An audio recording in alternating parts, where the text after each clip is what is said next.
Ya bu abim nerede kaldı ya? Merak ediyorum ne planladığını. Vallahi bilmiyorum artık abin nerede kaldı ama... ...bana kalırsa bu kadar vakit harcadığına göre... ...bayağı eğlenceli bir şey. Heh, geldi.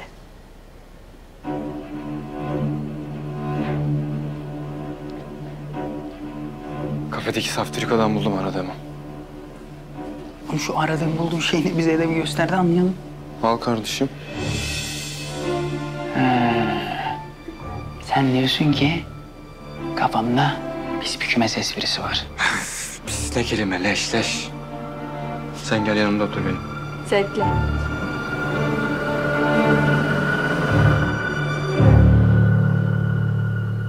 Ya dersi bırakıp direkt şirkete mi gitsek? Ne yapsak? Bu Akif açmıyor telefonu ya. Aramak bile istemiyorum ki ben bunu.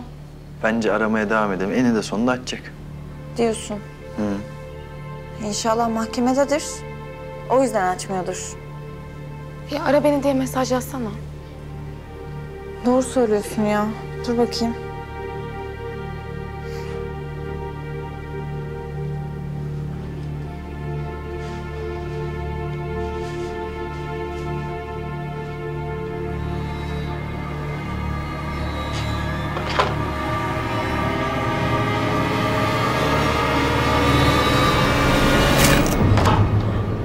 Ne oldu?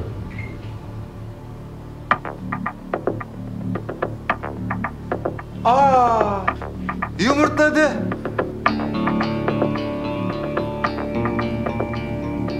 Tavuğumuz sonunda yumurtladı ya.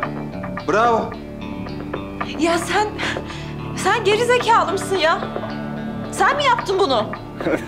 Vallahi ben yaptım. Kıt kıt kıdak, yumurtam sıcak. Kes lan sesini. Seviye kreş seviyesi. Hem oradakiler daha zeki. Komik mi lan şimdi bu? Ya harika bir şey soracağım. Sen biraz hızlı alışmamış mısın ya bu kümes ortamına? Ya sen sus ya. Ya siz geri zekalı mısınız? Komik miydi şimdi bu? Beyinsiz. Kıt kıt kıdak, kıt kıt kıdak. Tamam harika boş ver sen sakin ol. Ya ne sakin olacağım ya? Bunlar 3 kuruşluk akıllarıyla şaka yapmaya çalışıyorlar. Şaka mı bu şimdi? Ya üstüme bak mahvoldu. Tamam haklısın ama boş ver yani. Bende yedek eşofman altı var. Veririm sana. Takma şunları Allah aşkına ya.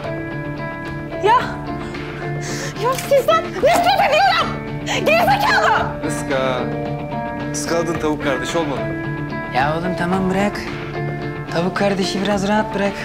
Sinirlendikçe iyice Angry Bird'e döndü çünkü. Ne diyorsun sen be? Geri zekalı. Lan oğlum yeter dedim, kes. Oğlum sana ne oluyor? Sen niye bağırıyorsun? Sen bu kümesin avukatı mısın ne? Aman. Harika benim kardeşim. Doğru tamam kardeşin. Kardeşin de. Oğlum bu kız daha zamanında sizi hiç sallamıyordu. Ne oldu birden kuyruğu sıkışınca mı kardeşiniz oluverdi? Harika. Ömer sakin ol. Eziksiniz oğlum siz, ezik. Yani bu kızın size nasıl bir işi olabilir ki? Bak kardeşi olduğu için utanıyordur ya. Ya bunlarınki zaten öyle normal kardeşlik değil. Mezara kadar falan değil yani. Kümese kadar kardeşlik.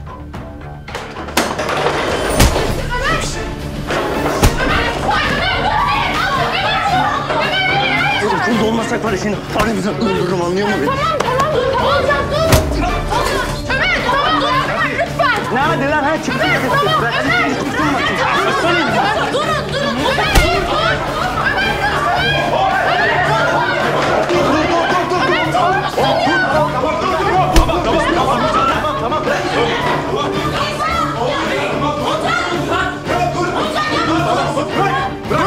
Bırak tamam. Dur. Çocuklar ne oluyor burada? Herkes yerine. Herkes yerine çabuk. Toparlayın buraları. Hocam ben tuvalete gidebilir miyim?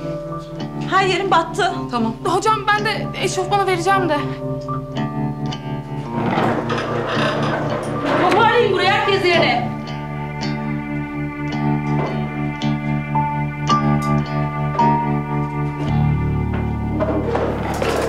Bugün dünden iyi yarın belki gökyüzü sızacakmış küçük penceremden.